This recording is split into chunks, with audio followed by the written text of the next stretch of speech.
આમ તો બહુ બધા પ્રશ્નો ગોપાલભાઈને પૂછ્યા છે આપણે. રાજકારણ છે, ખેડૂત છે, અત્યારે લોકોનું શું વિચારો છે, લોકોના શું પ્રશ્ન છે, ઘણા બધા પ્રશ્નો પૂછ્યા છે. છેલ્લો પ્રશ્ન ખાલી એટલો કે એક ધારાસભ્ય તરીકે, ધારાશાસ્ત્રી તરીકે, ખેડૂત તરીકે, વ્યક્તિ તરીકે જેટલા પણ લોકો જોઈ રહ્યા છે આપને, જેટલા પણ લોકો આપને સાંભળી રહ્યા છે, એમને આપના તરફથી કોઈ એવો સંદેશો આપવા માંગો છો? કોઈ એવી વાત? કાંઈ સંદેશ આપવાનો ન હોય. લોકો મહાન છે. જનતાના કોમન કોન્સેન્સસ ઉપર આપણે ક્યારેય પ્રશ્ન ન કરી શકીએ. સામૂહિક વિચાર શક્તિ છે ને જનતાની, એ મહાન છે. પણ હું વિનંતી કરી શકું કે ભાઈ તમારો આત્મા જગાડો, જુઓ, વિચારો. આ બધું જે કંઈ ગુજરાતમાં હાલે છે એ યોગ્ય નથી, આવું ન હોવું જોઈએ. દુનિયાના બધા દેશોમાં રાજનીતિ છે, નેતાઓ છે, ચૂંટણી છે, અને એ દેશની વ્યવસ્થા કેવી છે ને આપણા દેશની કેવી છે એ જરાક જુઓ, કમ્પેર કરો. આજકાલ તો આપણે મોબાઈલ લેવો હોય ને તો ઓનલાઈન 3 વેબસાઇટ ઉપર કમ્પેર કરીએ છીએ. એમેઝોનમાં સારું છે, ફ્લિપકાર્ટમાં છે કે મંત્રામાં સારું છે. કમ્પેર કરવાની તો આપણે કમ્પેર બધું જ કરીએ છીએ. તો રાજનીતિમાં કમ્પેર કેમ નથી કરતા કે ભાઈ કોણ વધારે સારું આઉટપુટ આપી શકશે?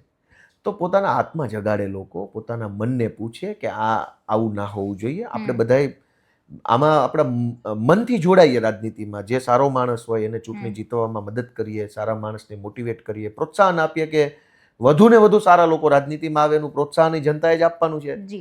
જનતા જ સપોર્ટ નહીં આપે તો બુટલેગરો ચૂંટણી જીતતા રહેશે.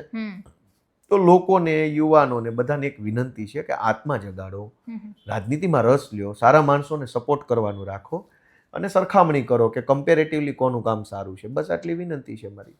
પાટીદાર આંદોલનની આપણે વાત કરીએ તો એમાં 2 પ્રશ્નો પૂછવા માંગીશ કે પાટીદાર આંદોલન છે એ સમયમાં રાજકીય લાભ છે એ લોકોએ વધારે લીધો એવું તમને લાગે છે? કયા લોકોએ? કોઈ પણ લોકોએ. તો લોકોને રાજકીય લાભ મળવો જ જોઈએ ને, એમાં શું વાંધો છે? પાર્ટીઓ લઈ જાય એના કરતાં લોકો લઈ જાય લાભ તો સારી જ બાબત છે ને. અને મળ્યો છે, જનતા ગુજરાતના તમામ લોકોને લાભ મળ્યો છે અને તો સારી બાબત છે. ખાલી નેતા અને નેતાના છોકરાઓને વેવાય પૂરતું થોડું રહેવું જોઈએ મર્યાદિત. રાજકીય લાભ બધાને મળ્યો અને તો સારું. પછી એ સમયે તમે પણ અગ્રીમ ભૂમિકામાં હતા, હાર્દિક પટેલ છે એ પણ આગળ પડતા હતા, તો હાર્દિક પટેલ સાથેના સંબંધો વિશે શું કહેશો? અમારો સંબંધ સારોય નહીં ખરાબય નહીં. અચ્છા. હા, ન્યુટ્રલ છે અત્યારે. એટલે બંનેનો પક્ષ અત્યારે, પક્ષને લઈને અત્યારે સંબંધમાં કોઈ નહીં, પણ વસ્તુમાં સંબંધ એટલે કઈ અમારે શું સંબંધ? શું હોય? ભાઈબંધ દોસ્તી, hi hello how are you નો હોય એ વખતે. હવે તો એ નો હોય ને, એ એનું કામ કરે છે, હું મારું કામ કરું છું. એ વિરમગામમાં કામ કરે છે, હું વિસાવદરમાં છું. એમાં બીજું શું હોય સંબંધમાં? કઈ રોજ સવારે ચા પાણી કરવા ભેગા થવાનું નથી. હા, ક્યારેક વિધાનસભાની ગેલેરીમાં ભવિષ્યમાં આમને સામને મળવાનું થાય તો નમસ્તે હાય હેલો કરીએ, બીજું શું હોય? હા. અને એક છેલ્લો એ રીતે સવાલ કે જો ગોપાલ ઇટાલિયા મુખ્યમંત્રી બને છે તો પરિસ્થિતિ શું હશે? નહીં, એટલે આ છે ને એક બહુ નાનો સવાલ છે. અચ્છા. બહુ નાની વાત છે. મુખ્યમંત્રી, મંત્રી તંત્રી બની જાવ ને એ બહુ નાની વાત છે.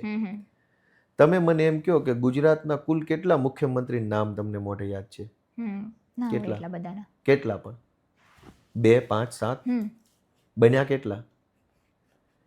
દુનિયા મુખ્યમંત્રીઓને ભૂલી જાય છે, મંત્રીઓને ભૂલી જાય છે, વડાપ્રધાનોને ભૂલી જાય છે. બહુ નાની વાત કરી. અમે એવું કામ કરવા માંગીએ છીએ કે આ ગુજરાતમાં 500 મુખ્યમંત્રી બની જાય ને તો નામ ગોપાલ ઇટાલિયાનું સમાજને યાદ રહેવું જોઈએ કે આ ભાઈ આ કામ કરતો ગયો. તમે એવડા મોટા વિઝન ઉપર હાલીએ છે. હવે તમે નાનો પ્રશ્ન પૂછો, મારે શું જવાબ દેવો? એટલે કેવું કે વ્યક્તિ તરીકે એમ થાય કે ગોપાલભાઈ અત્યારે આટલું સારું બોલે છે, આટલા કામ સારા કરે છે, તો જો એ મુખ્યમંત્રી બનશે તો કેવા કેવા કામ કરશે? હું એ જ કહું છું, તમે મુખ્યમંત્રી નાની વાત કરી. તમે અત્યારે એન્કર છો, હું તમને એમ કહું તમે ટાઈપિસ્ટ બની જાવ તો કેવી રીતે કામ કરશો? તો તમે વિચારો ભાઈ, હું અત્યારે એન્કર છું, ટાઈપિસ્ટની ક્યાં ચર્ચા જ છે? બરોબર છે. તો મુખ્યમંત્રી બની જવું નાની ઘટના છે. તમે સમાજમાં એવડું મોટું કંઈ પરિવર્તન લઈ આવો, એવડો મોટો વિચારનું વાવેતર કરો કે સમાજનું 100 વર્ષનું ભવિષ્ય બદલાઈ જાય, એ મોટું કામ છે. અચ્છા. હું મુખ્યમંત્રી બની જાવ એ મોટી વાત નથી. એવા ઘણા બની ગયા, તમને 10 નામ નથી આવડતા. ગુજરાતમાં 10 નામ નથી યાદ આપણને, તો શું મતલબ છે મુખ્યમંત્રી બની ન બન્યા?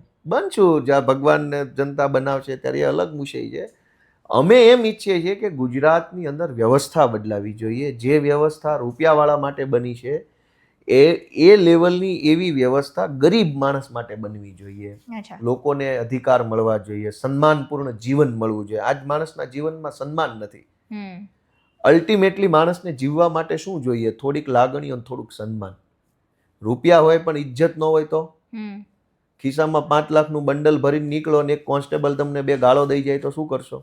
બરોબર છે. તો 5 લાખ રૂપિયાની વેલ્યુ કંઈ નહીં રહે, તમને પેલો ઈગો હર્ટ થઈ જાય. તો વ્યવસ્થા એવી બનાવવી જોઈએ કે જ્યાં દરેક માણસનું સન્માન હોય અને દરેક માણસની લાગણીઓની કદર હોય.